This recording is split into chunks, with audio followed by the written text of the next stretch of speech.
Eh, esta estructura que se presenta del Estado colombiano eh, se hace con base en la parte jurídica, ¿sí? Teniendo en cuenta la función que cumple cada una de las entidades en el Estado colombiano. Frente a esta estructura, eh, las entidades del Estado colombiano se dividen en dos: las ramas del poder público y los órganos, ¿cierto? Las ramas del poder público, pues están la rama ejecutiva, que es la encargada de administrar el Estado colombiano. La rama es el área administrativa del Estado colombiano. La rama legislativa, que es la encargada de crear las leyes que rigen el Estado colombiano y que regulan el Estado colombiano. Y la rama judicial, ¿sí? Que es el ente que la rama que investiga y acusa el incumplimiento de las leyes, ¿cierto? De las leyes. Los órganos, entonces tenemos órganos de control, la organización electoral y los entes autónomos, ¿cierto? Los órganos de control, pues como su nombre lo indica, ejercen el control disciplinario y fiscal de las entidades y los funcionarios públicos. La organización electoral, pues lógicamente la que organiza todos los procesos de elecciones en Colombia, y los entes autónomos que pues cada uno tiene una función específica. Entonces iniciemos por las ramas y hablemos de la primera rama, que es la rama ejecutiva o el poder ejecutivo. Lógicamente, nosotros en el poder ejecutivo o en la rama ejecutiva encontramos unos niveles, ¿cierto? Esos niveles son el nivel central y el nivel territorial, ¿cierto? El nivel central el nivel central y el nivel descentralizado, ¿sí? El nivel central es la entidad eje, ¿cierto? La que tiene la mayor jerarquía, ¿cierto? Y el nivel descentralizado es aquella entidad que ha sido creada para apoyar al nivel central o para cumplir una función específica del nivel central, ¿sí? En el, y en el nivel descentralizado, pues lógicamente es para eso, para entrar a apoyar o a ejecutar alguna función que le corresponda al nivel central, ¿sí? Y lógicamente, dependiendo del área, ¿cierto? Tenemos la nación, ¿sí?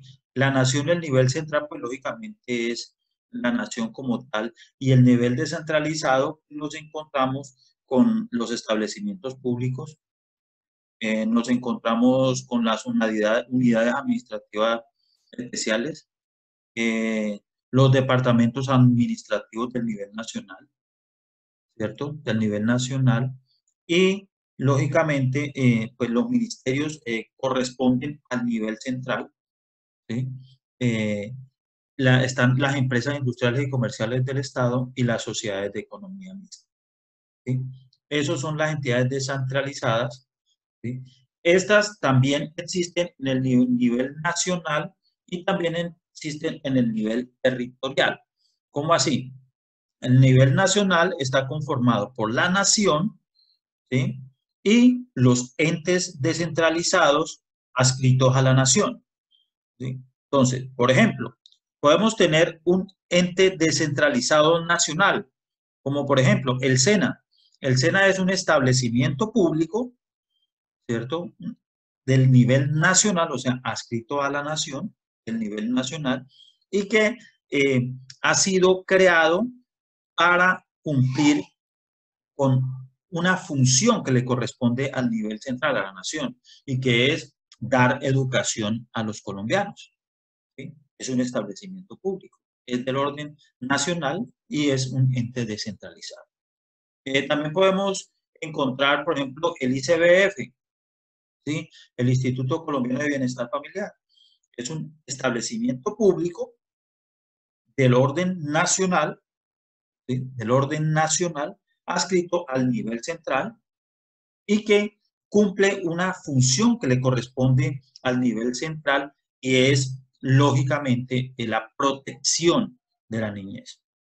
Así podemos encontrar también unidades administrativas especiales, como por ejemplo la DIAN, es una unidad administrativa especial del orden nacional adscrita al nivel central que es la nación, ¿sí? Y es la encargada de administrar el recaudo de todos los impuestos del nivel nacional, ¿sí? Y de esa misma manera lo encontramos en el orden territorial, ¿sí? Entonces, por ejemplo, ya hablábamos en la clase pasada que el orden territorial, que el orden territorial, pues son los departamentos y los municipios, ¿sí?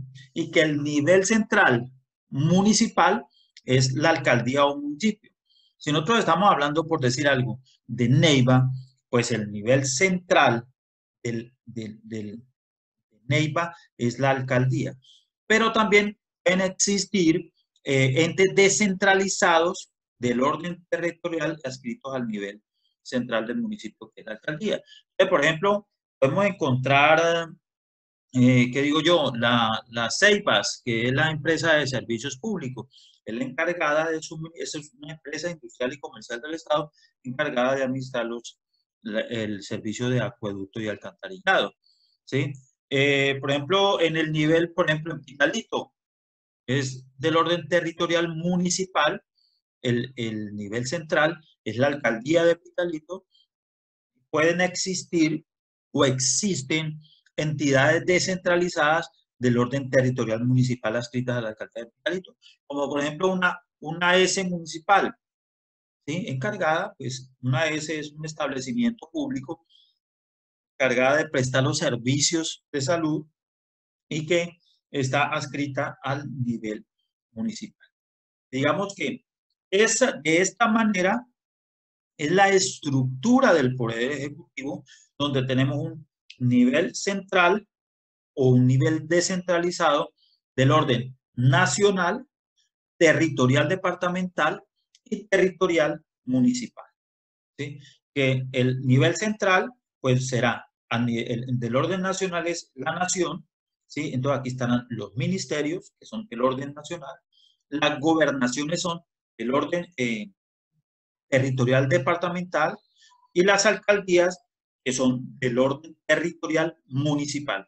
Ellos son los encargados de administrar cada uno en sus niveles la región, ¿cierto? Y para apoyar esa gestión, pues pueden existir los entes descentralizados que pueden ser departamentos administrativos, establecimientos públicos, empresas industriales y comerciales del Estado, unidades administrativas especiales o sociedades de economía mixta.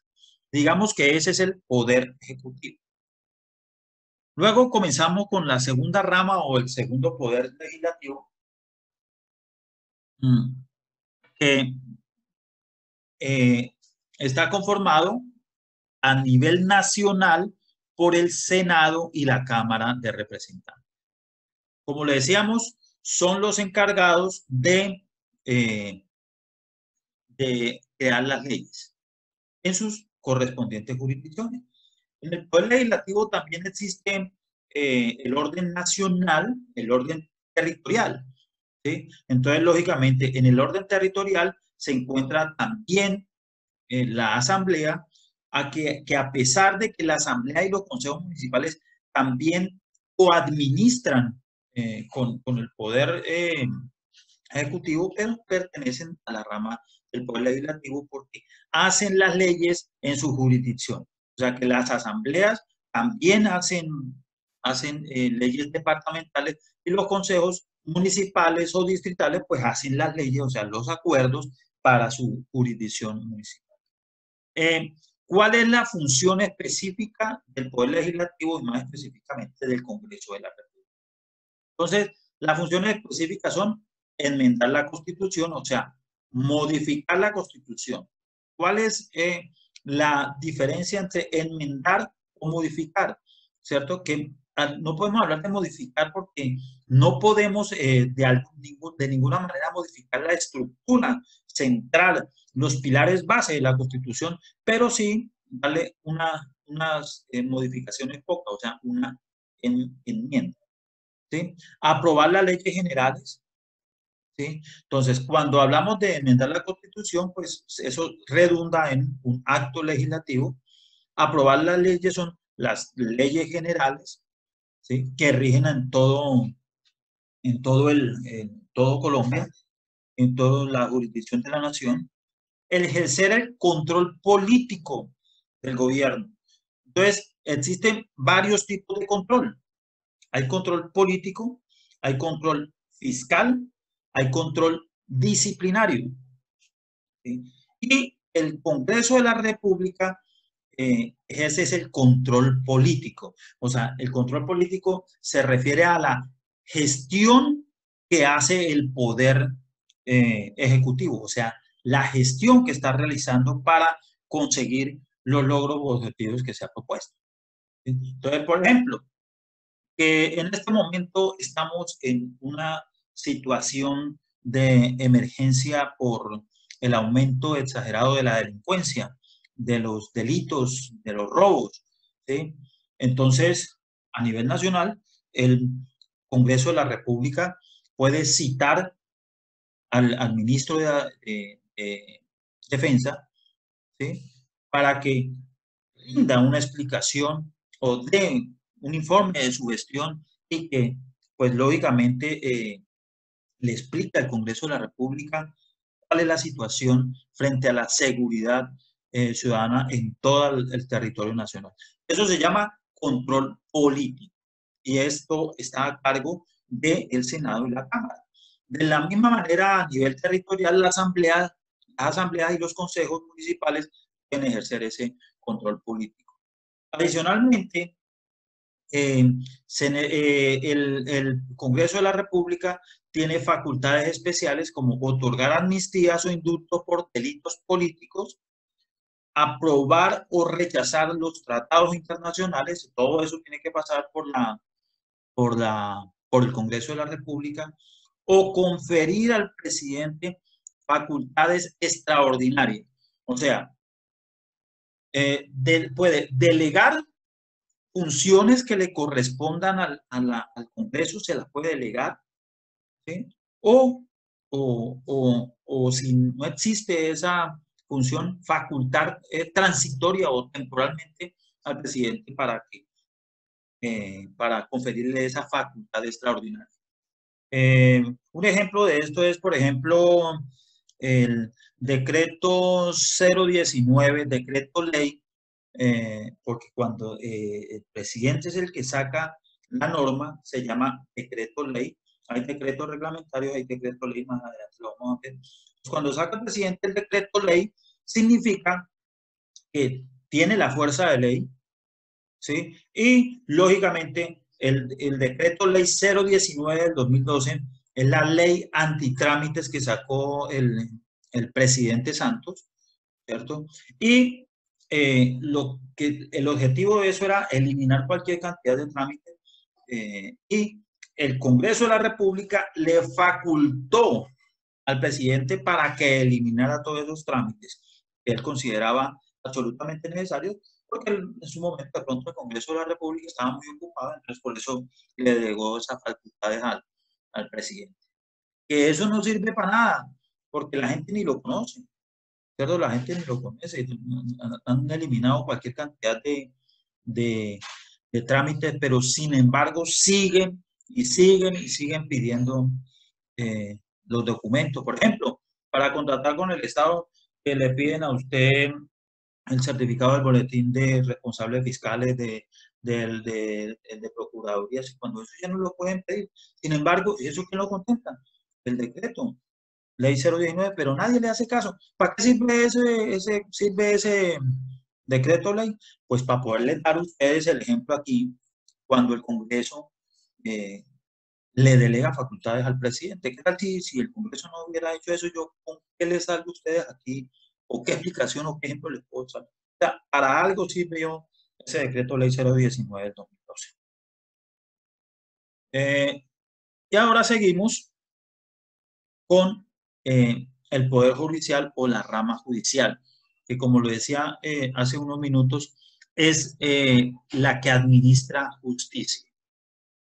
Cuando hablamos de administrar justicia, significa que hay unos entes que investigan primero, ¿cierto? Acusan, o sea, proponen castigar a esos que los investigó para después unos jueces de la República sancionar a esas personas que de alguna manera cometieron alguna falta. Y eso se llama administrar justicia.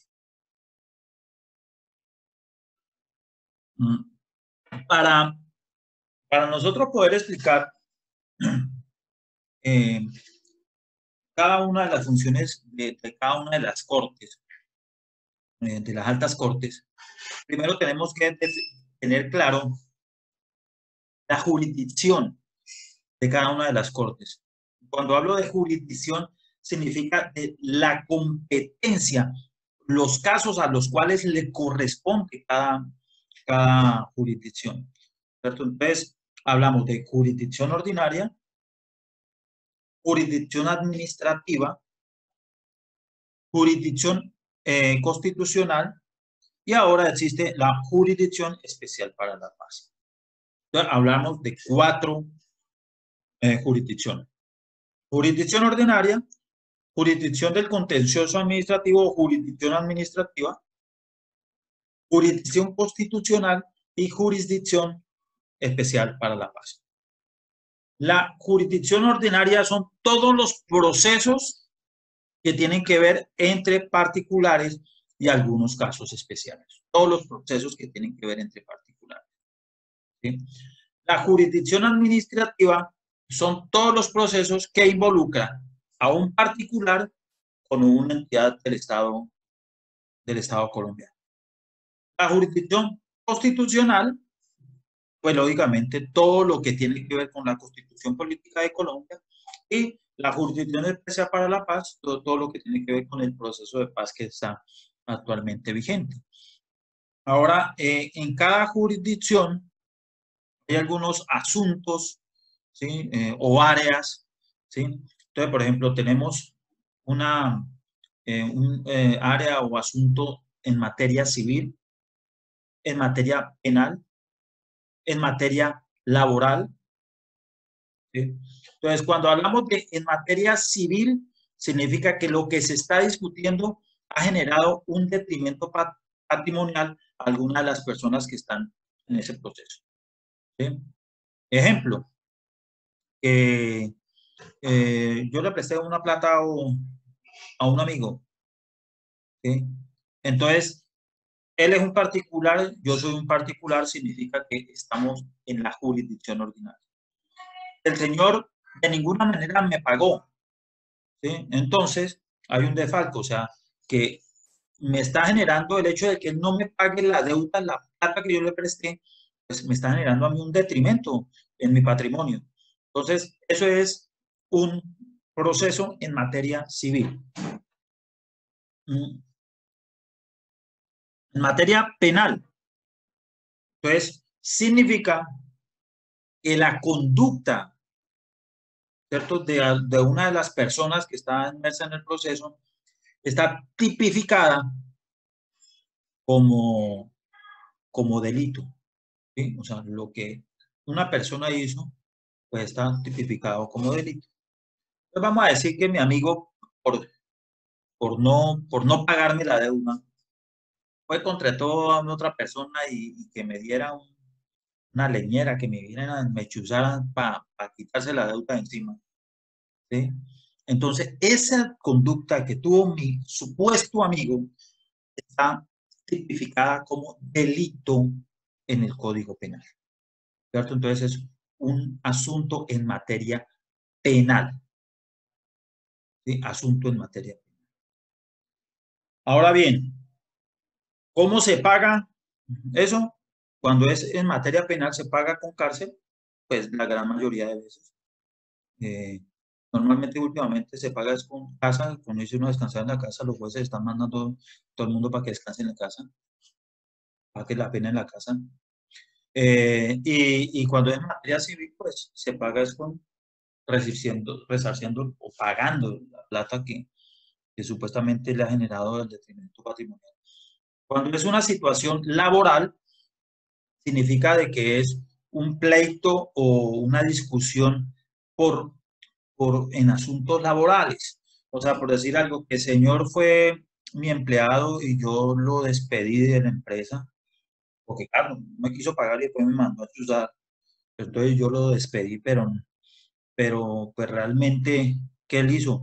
Me demandó por yo supuestamente despedirlo sin una causa justificada y entonces, pues eso es un asunto en materia laboral.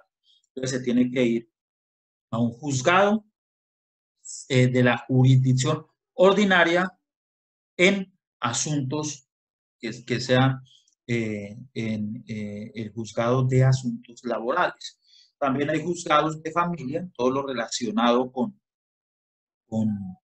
procesos de alimentos o todo lo que tenga que ver con la familia.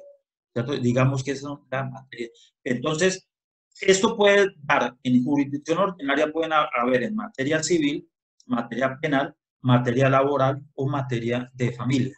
Lo mismo pasa en el contencioso, en la jurisdicción del contencioso administrativo. Puede haber en materia civil, en materia penal y en materia laboral. Ahí sí no cabe en materia de familia. ¿Sí? Entonces, depende, ¿sí? Entonces, depende del tipo de demanda que se vaya a presentar, va para cada jurisdicción, ¿sí? ¿Y para qué? Para que sean juzgados especializados.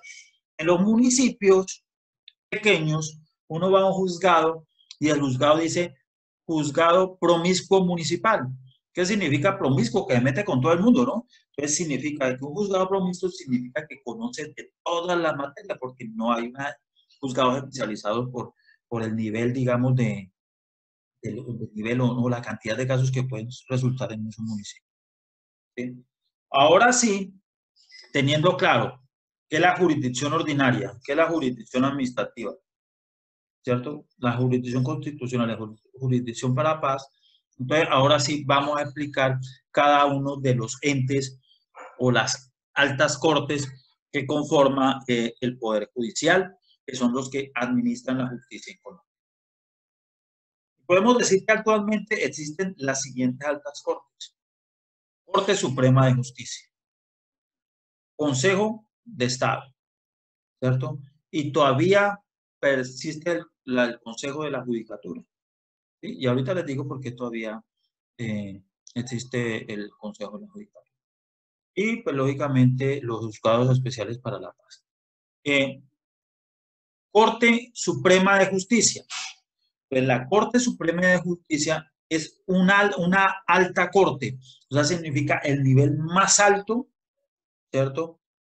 Frente a la jurisdicción ordinaria. ¿Sí? Y es el tribunal de mayor jerarquía en la jurisdicción ordinaria. O sea, es la instancia última, la instancia definitiva, es la instancia donde da el fallo final. Y lo que ellos dicen, así es y hay que cumplir. ¿Sí? Entonces, si hay un pleito de jurisdicción ordinaria en cualquier materia, ¿sí? Primero va a un juzgado de jurisdicción ordinaria normal, después va a uno departamental, después va a la Corte Suprema, que es la última instancia, ¿sí? Y allí la Corte Suprema es la que define cómo es el fallo definitivo del proceso, ¿cierto? Tribunal de Apelaciones en materia civil, penal y laboral. O sea, cuando usted, la instancia inicial falló en contra suyo, usted puede ir a apelar ese fallo a la Corte Suprema, pues si tiene la plática y si el proceso da para eso, ¿cierto? Entonces usted puede ir a apelar la decisión del juzgado ordinario que lo hizo ante la Corte Suprema y La Corte Suprema, pues lógicamente sí es la instancia definitiva, la que dice si gana usted o si pierde usted el proceso, ¿cierto? Adicionalmente, la Corte Suprema de Justicia investiga y juzga las autoridades de alto nivel, ¿cierto? Entonces, ¿cuáles son? El presidente, los ministros, el fiscal, el procurador, el defensor y los congresistas, ¿sí? Son los que la Corte Suprema investiga y juzga. ¿Sí? Un ejemplo, nuestro expresidente Álvaro Uribe, ¿cierto? Lo investiga siendo congresista, lo investigó la Corte Suprema, ¿cierto? Le hizo una medida preventiva que fue la casa, la hacendita por cárcel, ¿cierto? Y entonces él dijo, no, yo no estoy de acuerdo, renuncio a mi curul como congresista, ¿sí? Entonces ya pasa a ser un particular, entonces ya no lo investiga y juzga la Corte Suprema de Justicia, sino que va a pasar a a, a que sea investigado por la Fiscalía General de la Nación. Digamos que a ciencia cierta, esta es básicamente las funciones que cumple la Corte Suprema de Justicia. El Consejo de Estado es otra alta corte. El Consejo de Estado, pues es el tribunal de mayor jerarquía en jurisdicción de lo contencioso administrativo. Entonces ya sabemos que la jurisdicción de los contenciosos administrativos son todos los procesos o pleitos, por decirlo así, entre un particular y una entidad del Estado colombiano.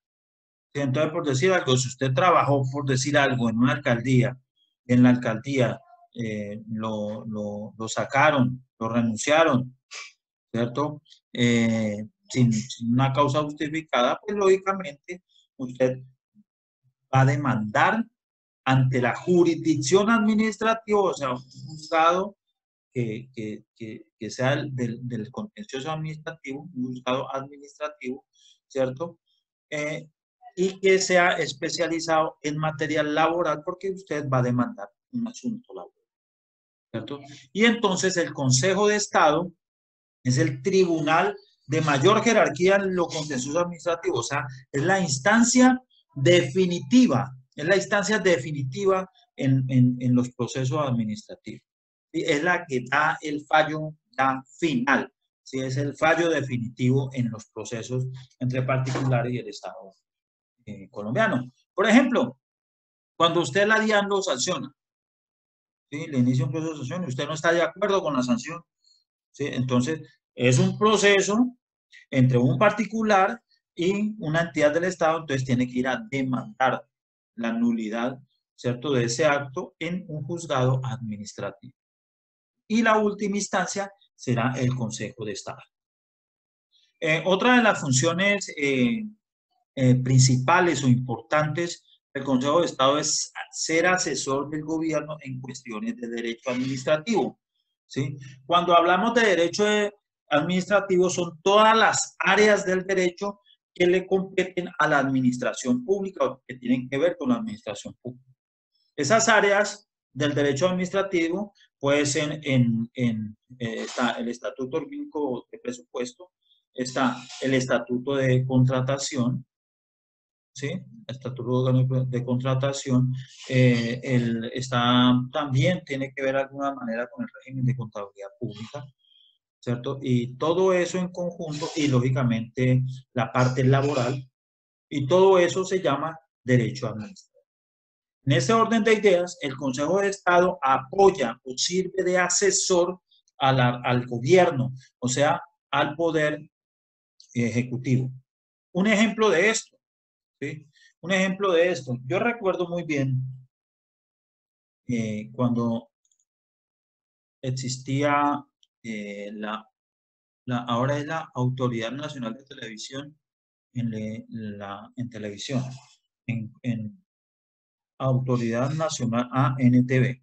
Antes era la Comisión Nacional de Televisión, ¿sí? Cuando estaba el presidente Uribe, ¿sí? en ejercicio como presidente, ¿sí?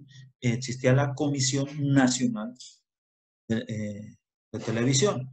era la encargada de administrar todo lo que es la política de televisión en Colombia.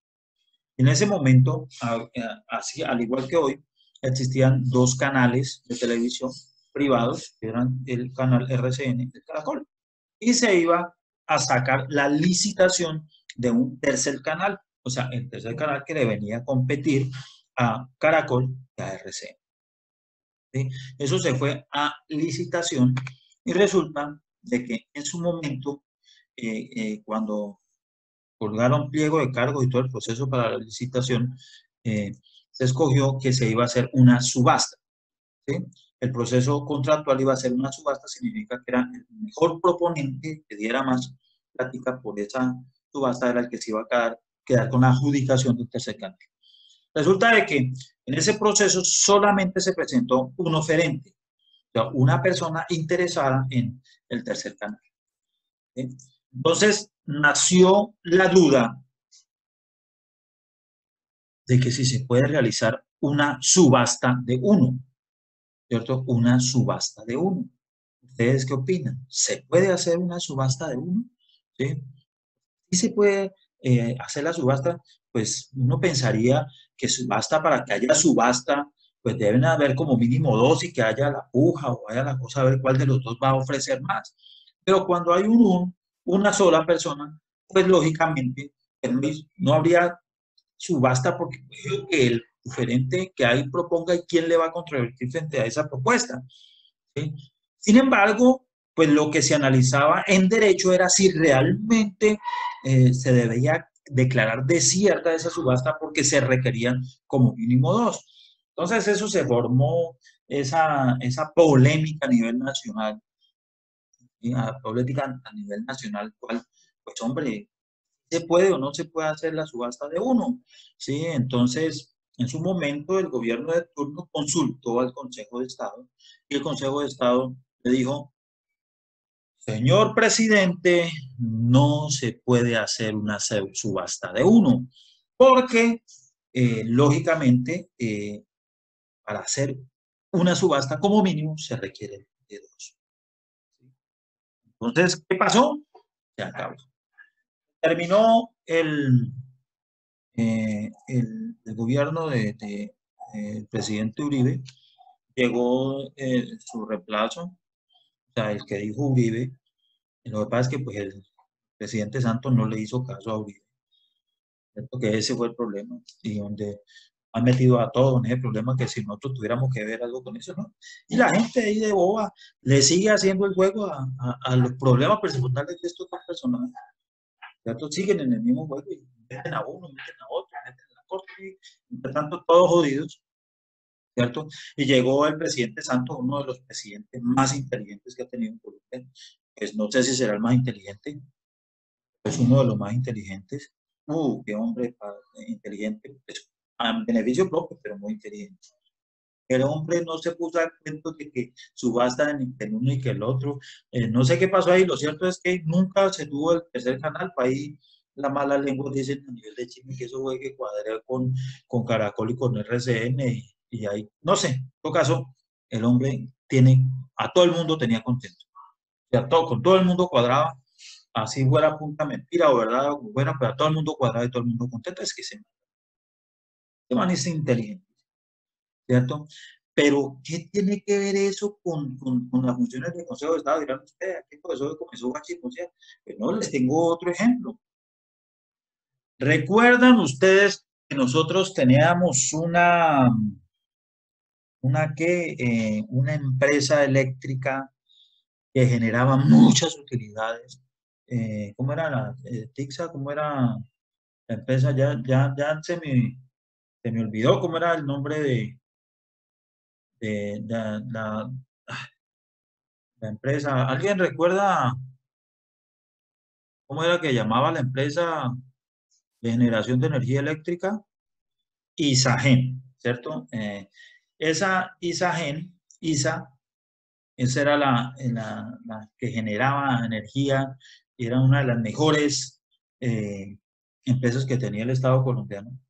Y que la subastó el gobierno de Santos para construir todas esas super mega avenidas vías 4G. Nosotros aquí tenemos una, de ejemplo, ¿cierto? De Neiva a San Agustín, una de las super autopistas que nos dejó el presidente Santos. Qué cosa tan impresionante, Dios mío. Uno cada vez yo que ustedes saben, soy de Altamira, ¿sí? Donde pues, los hombres vivimos del bizcocho de las mujeres, que a mí no me da pena decir que soy de Altamira, orgullosamente altamireño, ¿cierto? Cada vez que voy a Altamira, pues yo cada vez me asombro más de esa vía 4G que nos dejó nuestro gran presidente Santos, ¿sí? Porque pues cada vez hay más huecos, ¿no? Eh, y en su momento el presidente Santos también fue a vender ISA y resulta de que también fue del mismo proceso, una subasta. Se presentó una sola empresa oferente. Se consultó al Consejo de Estado y el Consejo de Estado dijo, sí se puede hacer una subasta de uno. Bueno, ¿qué pasó ahí? Es que el expresidente Santos muy inteligente. Todo el mundo tenía confianza. Bueno, listo. Entonces, esa es una de las funciones del asesor de gobierno en cuestiones de derecho administrativo. Y la otra función específica del Consejo de Estado es falla las acciones de nulidad y reparaciones directas por los actos u omisiones gubernamentales, ¿cierto? Entonces, lógicamente, entonces lo que yo les decía, una instancia definitiva, ¿sí? En unas administrativas. Si usted, por ejemplo, un municipio eh, está cobrando algo que no le compete, que no tiene la potestad para cobrarlo, ¿cierto? Porque está, por ejemplo, en contra de una ley, por decir algo, ¿sí? Entonces, usted busca la nulidad de ese acto y buscar la nulidad de ese acto es una acción de nulidad y eso, lógicamente, cuando se declara nulo un acto administrativo, pues se entra a hacer la reparación, ¿cierto? Los daños que se cometió por por ese acto administrativo y eso lo vamos a ver más adelante, que es una acción de... Seguimos con la Corte Constitucional. La Corte Constitucional, pues lógicamente, la jurisdicción constitucional, lo que tiene que ver única y exclusivamente con la Constitución Política de Colombia, protección y defensa de la Constitución Política de Colombia. Adicionalmente, eh, conoce de las acciones de inconstitucionalidad, que ya vamos a ver que es una acción de inconstitucionalidad, ¿sí? Y esas acciones de inconstitucionalidad pueden ser por enmiendas a la Constitución, por vicios de procedimiento en la aprobación de las leyes o de los actos legislativos. También tiene que ver con las convocatorias a referéndum o a asamblea constituyente. También revisa la constitucionalidad de los tratados internacionales y las declaratorias de los estados de emergencia. ¿Sí? Hemos visto en estos días que desde que comenzó la pandemia, el gobierno colombiano, como se decretó un estado de emergencia, ¿sí? Estado de emergencia económica y social generado por el COVID-19. Entonces, el, el presidente se reviste de facultades para legislar y legisla única y exclusivamente para superar la emergencia en que estamos, ¿cierto? Y esos decretos ley que saca el gobierno en el estado de emergencia, pues pasan a revisión de la Corte Constitucional y hemos visto que este año eso, pobre gente de la Corte Constitucional ha estado, pero supremamente ocupada, le ha tocado trabajar cosas impresionantes porque durante toda esta pandemia el gobierno ha sacado cualquier cantidad de decretos y el gobierno lo saca y la Corte Constitucional lo tumba. El gobierno saca ¿sí? Que, por ejemplo, sacaron la reducción de los aportes a pensión, ¿sí? Del 16 al 4. ¿Qué dijo la Corte? Es inconstitucional, ¿sí? Hay que devolver la plática. Bueno, en fin, cualquier cantidad. ¿Sí?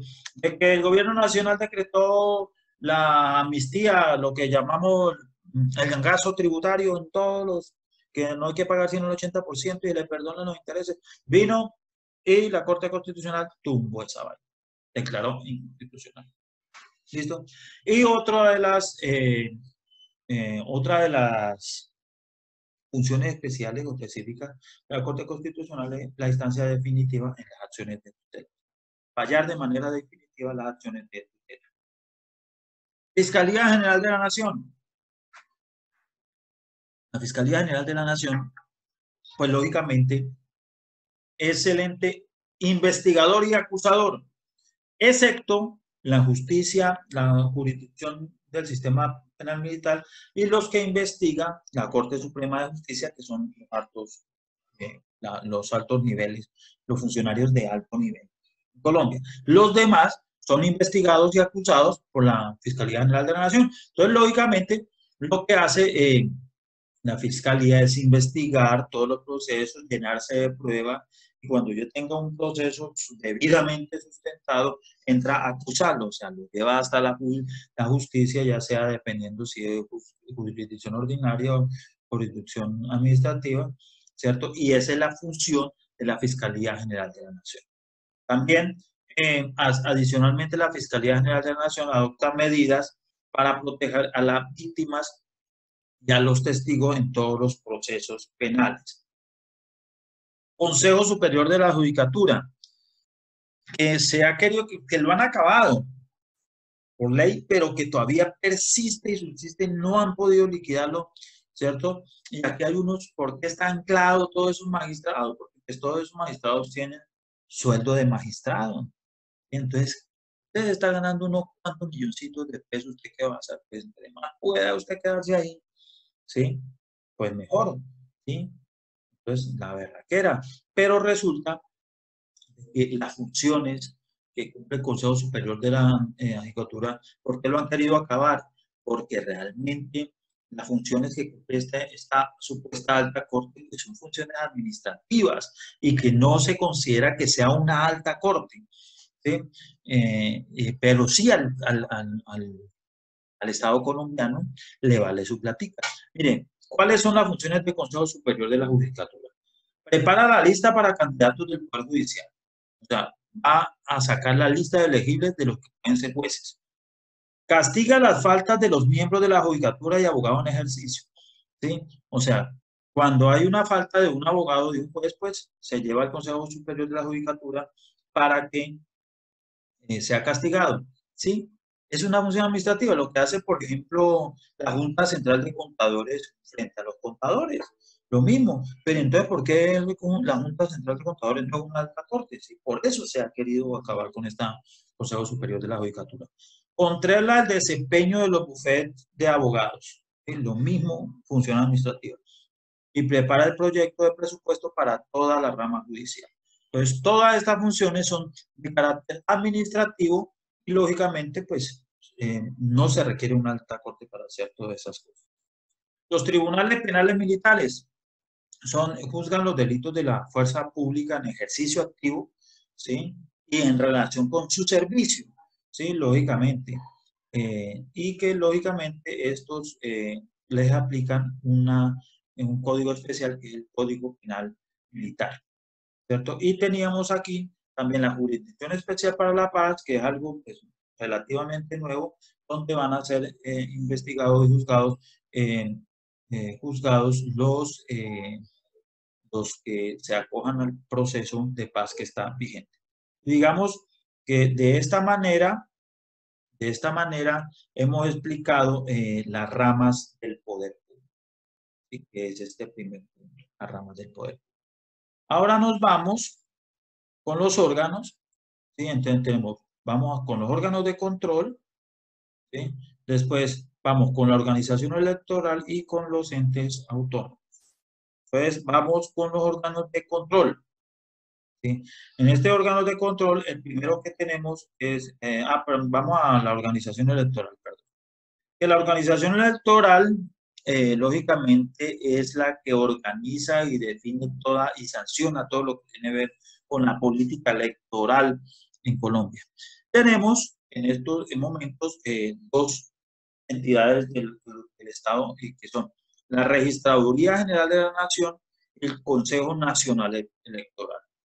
La registraduría que es el que ejecuta, ¿sí? Ejecuta la parte administrativa, ejecuta todos los procesos, y el Consejo Nacional Electoral es el que define las políticas, el que investiga y sanciona todo lo que tiene que ver con los procesos electorales. Dentro de las funciones que tiene la Registraduría General de la Nación, primero tenemos registrar la vida civil, identificar los colombianos. ¿Sí? Entonces, lógicamente, nace un colombianito y se va a registrarse. Entonces, desde el momento que se registra, una vez la registraduría lo identifica, le da un número, el único de identificación personal, número único de identificación personal. ¿Qué significó? Lo identificó usted como colombiano. ¿Sí? Eh, y ahora que está de moda ahora la cédula digital, no me gastaron sino la de ahorita como 16.000 millones de pesos para eso. Una chichigua, pues, ¿cierto? Para poder usted tener su cédula digital y pues es algo eh, que por estos días se está necesitando por los procesos de confinamiento, ¿cierto? También organizar los procesos electorales, ¿cierto? Todo lo que tiene que ver con las elecciones y mecanismos de participación ciudadana, ¿sí? Eh, lógicamente para fortalecer la parte democrática del país. Entonces, ¿quién es el que organiza las elecciones? Pues la Registraduría General de la Nación. Y además son encargados de llevar el Censo Nacional Electoral. El Censo Nacional Electoral es el que dice, en Colombia hay habilitados tanto para votar, ¿sí? Tanto para votar, ¿sí? El problema es que ponen a votar hasta los muertos, ¿no? Yo no sé cómo es, eso dicen por ahí, pero lógicamente ellos lo que dicen, hay tantos en cada elección, o sea, están llevando el Censo Nacional Electoral. Consejo Nacional Electoral, ¿no? Lógicamente el que de alguna manera administra la política electoral en Colombia, que tiene que ver con la organización de los procesos para asegurar eh, que todos esos procesos se lleven a cabo de manera libre y democrática, ¿sí? Y que los resultados sean el fiel reflejo, ¿cierto?, de la opinión popular. Y adicionalmente, el Consejo Nacional Electoral eh, hace la inspección y vigilancia de la organización electoral, ¿cierto? O sea, ellos inspeccionan y vigilan que el proceso se haya realizado con la mayor transparencia. Por ejemplo, cuando la reelección del presidente Santos, todavía están investigando lo de los dineros que entraron a las campañas eh, por Odebrecht. Todavía no han terminado, pero algún día se terminará ese proceso. Digamos que esa es la organización electoral. Ahora vamos con los órganos de control, ¿sí? Y en este órgano de control tenemos la Procuraduría General de la Nación y la Contraloría General de la Nación. La Procuraduría realiza investigaciones disciplinarias, o sea, control disciplinario, la Procuraduría, y la Contraloría es investigaciones fiscales, o sea, control fiscal. Vamos a hablar de la primera, que es Procuraduría General de la Nación. Entonces, realiza investigaciones disciplinarias e impone sanciones a los agentes del Estado, ¿sí? Eh, ¿Qué es una investigación disciplinaria? El comportamiento de todos las personas del Estado, ¿cierto? Los funcionarios públicos, empleados públicos, o personas que manejen también, particulares que manejen bienes del Estado, ¿sí? Porque lógicamente también están inmersos en esas investigaciones disciplinarias. Otro de las funciones principales de la Procuraduría es vigilar el cumplimiento de la Constitución y las leyes en Colombia, ¿sí? Tanto así como decisiones judiciales y todos los actos administrativos. O sea, quien debe hacer cumplir las leyes en Colombia es la Procuraduría. Y también debe velar por el cumplimiento de la Constitución. Por eso, cuando hay todo este tipo de procesos, de modificación de enmienda a la Constitución o en las decisiones judiciales, siempre participa la Procuraduría General de la Nación porque ellos participan para vigilar el cumplimiento de todo este tipo de leyes. Adicionalmente, esto tiene la función de proteger los derechos humanos y asegurar la efectividad, y esto lo hace a través de la Defensoría del Pueblo, que es otra institución de control y que está adscrita a la Procuraduría, pero que se encarga de la protección de los derechos humanos. ¿Sí? Adicionalmente, defiende los intereses colectivos y los del medio ambiente. Y esto es la Procuraduría General de la Nación. La Defensoría del Pueblo, como ya lo mirábamos, es velar por la promoción y el ejercicio y divulgación de los derechos humanos. Y ahora vamos a mirar la Contraloría General de la República. ¿Sí? La Contraloría General de la República, como lo dije anteriormente, ejerce la vigilancia de control fiscal o gestión fiscal. ¿Sí? ¿Qué es esto? Es el control financiero que debe hacer la Contraloría al manejo de los recursos del Estado colombiano. ¿Sí? Que esa gestión y esos resultados que deben mostrar todas las entidades del Estado colombiano debe estar inmerso y fundado en los principios de eficiencia, economía, equidad y valoración de costos ambientales. Eficiencia significa de que usted tiene que maximizar la utilización de todos los recursos que encuentra el ente público. ¿Sí? La economía, lógicamente, busca maximizar la parte financiera, ¿cierto? De que esos recursos rindan. ¿Sí?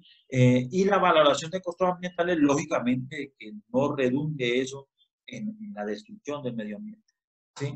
Lo que busca específicamente la Contraloría General de la República es establecer responsabilidades fiscales e imponer sanciones a esos responsables fiscales, o sea, aquellos funcionarios públicos que han hecho uso indebido de los recursos del Estado colombiano, ¿cierto? Y que lógicamente lo que busca es la eficiencia fiscal y el resarcimiento del patrimonio público, o sea, de que aparezca otra vez la platica que se despilfarró o que se dejó de invertir de manera inadecuada o el sobrecosto, o sea, el fin último es resarcir el patrimonio público, recuperar esos dineros.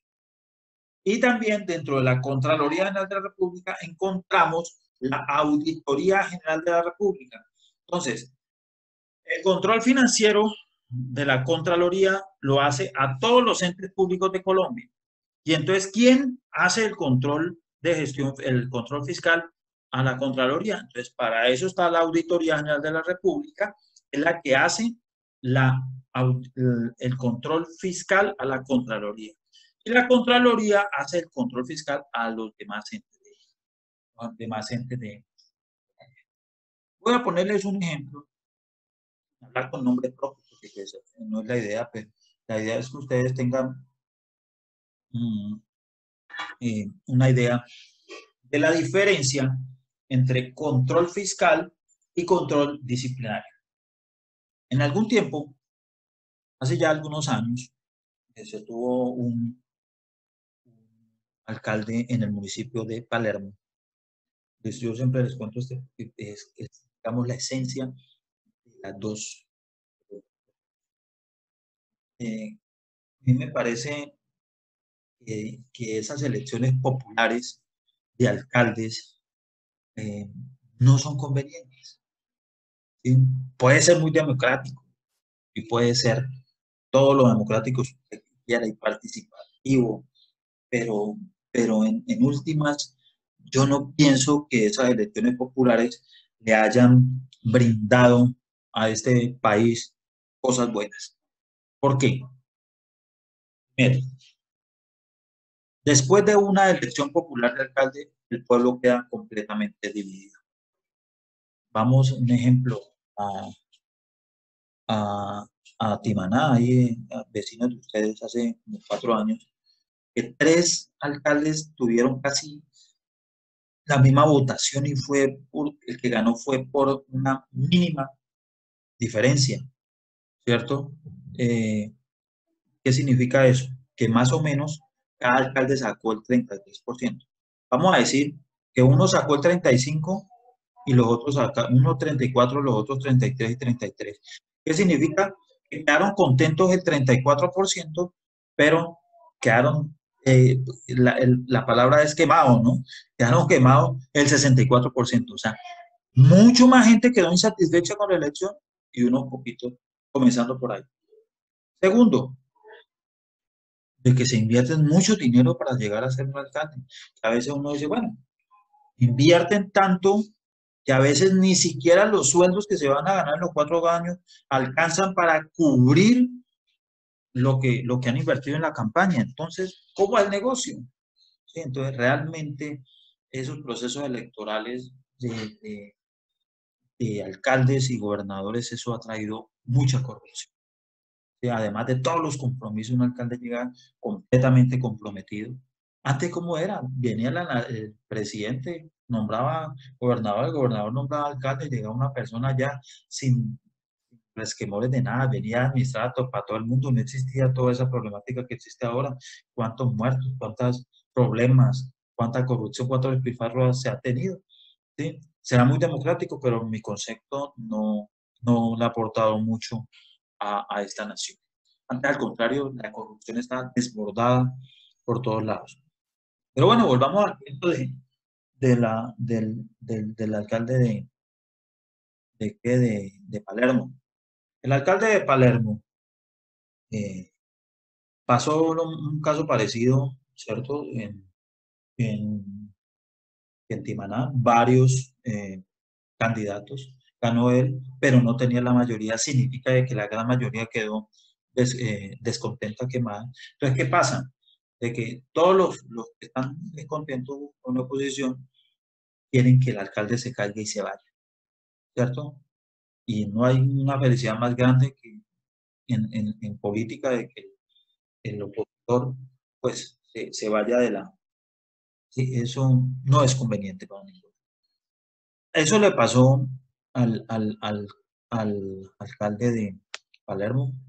Resulta de que en su primer año, como en el mes de abril, si no estoy mal, el primer año, eh, el alcalde pidió unos viáticos para hacer gestión en la ciudad de Bogotá. Como alcalde, lógicamente, tenía que hacer gestión, ¿cierto? A favor del municipio de Palermo. Pero resulta de que en esos días, lo que es el destino, unos opositores estaban en Cartagena y se encontraron por allá al alcalde. Pero ¿cómo así? Pero si el alcalde, ¿cómo así que estaba haciendo gestión en Bogotá, pero acá en Cartagena? Entonces, ¿cómo así? Sí, entonces vinieron y tomaron registros fotográficos, lo siguieron, porque la oposición es para mirar a ver cómo hacían caer al alcalde, ¿sí? Y entonces fueron a poner las debidas demandas. ¿Qué tipo de demandas pusieron? Pusieron una demanda ante la Contraloría por gestión fiscal, control fiscal, detrimento patrimonial. ¿Por qué había un detrimento patrimonial? Porque estaba malversando, utilizando mal unos recursos públicos, ¿cierto? Que me acuerdo que eran como 700 y pico mil de viáticos que le habían dado. Esos 700 y pico mil de viáticos le habían dado era para que hiciera gestión, ¿cierto? Pero resulta que aparentemente él esa plática la utilizó fue para irse de vacaciones en Cartagena con la esposa. Y entonces está cometiendo un delito, una apropiación indebida de unos recursos, ¿cierto? Eso es eh, detrimento patrimonial. Se perdió esa plática porque no se hizo en la inversión que era. Y también la demanda ante la Procuraduría porque abriera el proceso disciplinario, porque lógicamente había la persona que era el funcionario público, que era el alcalde, estaba inmerso en una conducta, ¿cierto? Disciplinaria porque se había apropiado de esos dineros. ¿Sí? Entonces, fueron paralelamente avanzando los dos procesos, un proceso por responsabilidad fiscal, por el detrimento que había generado la apropiación de la plata, y un segundo proceso que era el proceso disciplinario por haberse apropiado. ¿Sí? Entonces, en ese orden de edad comenzó la puja. Yo me acuerdo que los opositores estaban contentísimos porque el señor alcalde no terminaba ese primer año de gobierno porque estaban completamente seguros que los entes de control era tan evidente la situación que el alcalde lo iban a suspender y pues lo iban a sacar del cargo y que en última era lo que la oposición quería. Comenzó la puja, comenzó eh, a defenderse el alcalde. ¿cierto? No fue suspendido del cargo inicialmente, o sea, que siguió gobernando y siguió defendiéndose. Eh, Comenzaron el alcalde a justificar. Dijo, no, es que yo sí realmente estaba en Cartagena, pero también estaba en, en Bogotá haciendo gestión. Hacía gestión, mi esposa se fue para Cartagena, yo llegué a Bogotá a hacer gestión, por la tardecita cogía y me iba para Cartagena, ¿cierto? Y allá estaba con mi esposa, rico, delicioso, playa, brisa, mar, y me regresaba al otro día a hacer gestión, porque pues lógicamente yo tengo que hacer gestión para sacar adelante mi municipio, ¿sí? Entonces dijeron, bueno, entonces muéstrenos los tiquetes de avión, ¿cierto? Entonces no habían registro de bien. Y entonces digo al alcalde, pero ¿y cómo así? ¿Quién les dijo a ustedes que yo me había ido en avión? Yo me fui por tierra, ¿sí? Yo contraté un carro particular y entonces venía, hacía gestión, corra para Cartagena por la noche, llegaba, le daba un par de piquitos a mi esposa, corra otra vez para poder hacer gestión el otro día, ¿cierto? Y pues poder hacer gestión y demostrarle a ustedes de que realmente yo no me he aportado el dinero ni nada. Bueno, yo no, el alcalde, ¿no? ¿Cierto? Pero realmente al final eh, se supo o se definió el proceso de la siguiente manera. Eh, ¿Qué pasó? ¿Cómo se demostró que realmente él estaba en Cartagena y que no estuvo haciendo gestión como lo estuvo sosteniendo durante todo el proceso? Pues simplemente los registros de las llamadas del celular de él pues lo delataron porque eso demostró que siempre estuvo fue en Cartagena y que realmente los viáticos no los utilizó para irse para Bogotá, sino para Cartagena, ¿cierto? Entonces, tuvo una apropiación inadecuada, indebida de esos recursos, se tuvo un detrimento patrimonial, lógicamente una conducta que, que en última le dio la suspensión del cargo, ¿cierto? Pero, ¿el qué hizo? Le dijo el abogado, hermano, mire, usted está peleando con la Contraloría por 800.000 pesos, vaya, reintegre esa plata. Entonces fue y consignó, retiró, le dio la consignación a la Contraloría y la Contraloría dijo, como aquí ya no hay detrimento patrimonial, como mi función como Contraloría es resarcir el patrimonio público y el hecho es que el alcalde devolvió la plática, ya no hay detrimento patrimonial, entonces la Contraloría se retira y cumple con su función de resarcir el patrimonio. Pero quedó allí la Procuraduría porque por más que quisiera tapar, pues ya estaba demostrado que realmente él había infringido y había cometido una conducta que es apropiarse de unos dineros, así lo haya devuelto, ya la acción de él lo condenaba. Y pues en su eficiencia, la Procuraduría lo suspendió en el último año de gobierno. O sea, gobernó casi todos los 4 años y en última salió suspendido. ¿Cierto? Esa es, digamos, la historia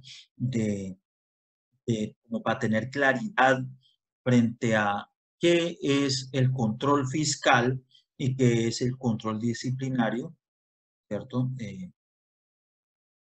En los públicos. Vamos a seguir entonces ahora con, ya están explicados los entes de control, ya están explicados también la organización electoral. Ahorita vamos con los entes autónomos. Esta Autoridad Nacional de Televisión, que era la encargada de dirigir, ejecutar y desarrollar la política general de televisión, esto ya no existe, está en liquidación, se están liquidando. Esta función creo que pasó a cargo del Ministerio de las TIC, si no estoy mal, esta función, ¿cierto? Comisión Nacional de Servicio Civil es la entidad encargada de cubrir las vacantes de carrera administrativa. A todos los cargos de planta que hay en los entes públicos, se hace un concurso. Ese concurso, pues el encargado de desarrollar ese concurso para suplir esas vacantes es la Comisión Nacional de Servicio Civil. Por ejemplo, va a salir una vacante en un concurso en la DIAN, entonces la Comisión Nacional de Servicio Civil es que va a organizar todo el debido proceso para suplir esas vacantes. Está el Banco de la República, que es el banco emisor, que tienen, lógicamente, como función principal, además de ser el banco emisor, pues mantener la capacidad adquisitiva de la moneda colombiana. Por eso le mete mano a los intereses, porque es un factor importante para mantener la capacidad adquisitiva y, lógicamente, mantener controlados el poder de la pérdida adquisitiva de valor de la moneda, y eso tiene que ver también con la inflación, ¿cierto? Los entes universitarios autónomos, como el caso de la Universidad Colombiana, que es un ente autónomo, ¿cierto? Y las corporaciones regionales y desarrollo sostenible, que hay una por cada región, ¿cierto? Entonces, en este caso, ahí va, tenemos la CAN, ¿sí? La CAN, por la región andina. En cada una de las regiones pues encontramos una corporación regional, y esta es la encargada de la defensa, de la protección del medio ambiente, ¿cierto? Digamos que esos son, de esta manera está conformada la estructura del Estado colombiano.